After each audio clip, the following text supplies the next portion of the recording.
sa pinalawak pa ng mga militar manhunt operations laban sa mga rebeldeng NPA na kanilang nakasagupa sa bahagi ng Kalinga at sa Apayao. Sa panayam ng Bomb Radyo Kawayan kay Major General Gulliver Sanires, ang commander ng 15th Infantry Division Philippine Army, sinabi niya na pinalawak na nilang operasyon hanggang sa Apayao upang maiwasan ang anumang tangka ng grupo na manggulo sa mga komunidad.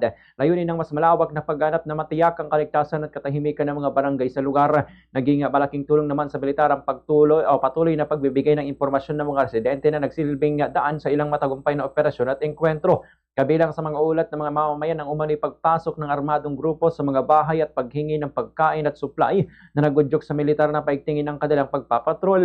Mula rito nagsimula ang serye ng sagupaan sa bayan ng Pinukpok matapos salubungin ng putok ng mga rebelde ang mga nagpapatrolyang sundalo na naging simula ng bakbakan.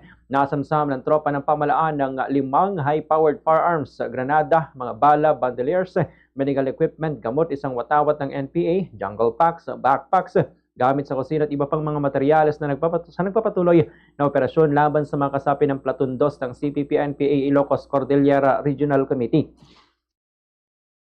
Samantala, nasa ligtas ng kondisyon ng 2 sundalong nasugatan sa engkwentro. Naibalik na rin sa pamilya ang labi ng isang napatay na kasapi ng NPA na narecover sa barangay Alagia noong linggo sa tulong na pamalang panlalawigan ng Kalinga. Ayon pa sa militar, patuloy pa rin sinusubukan ng grupo na impluwensyahan ng mga residente sa pamagitan ng pakikialam sa mga lokal na isyu, ngunit parami ang mga mamamayan na tumatangging suportahan sila. Muli naman niyang hinikayat ang grupo na sumuko na lamang sa pamalaan at mamuhay ng payapa kasama ang kanilang mga mahal sa buhay. Ganitong bahagi ng pahayag ni Major General Gulliver Sanires.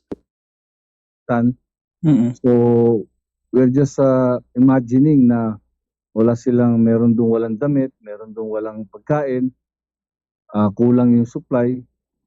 So yun nga, yung situation na inaalala namin, that's why we are reaching out kaninang tanghali when I went there doon sa headquarters ng 103rd Infantry Battalion. Opo sir.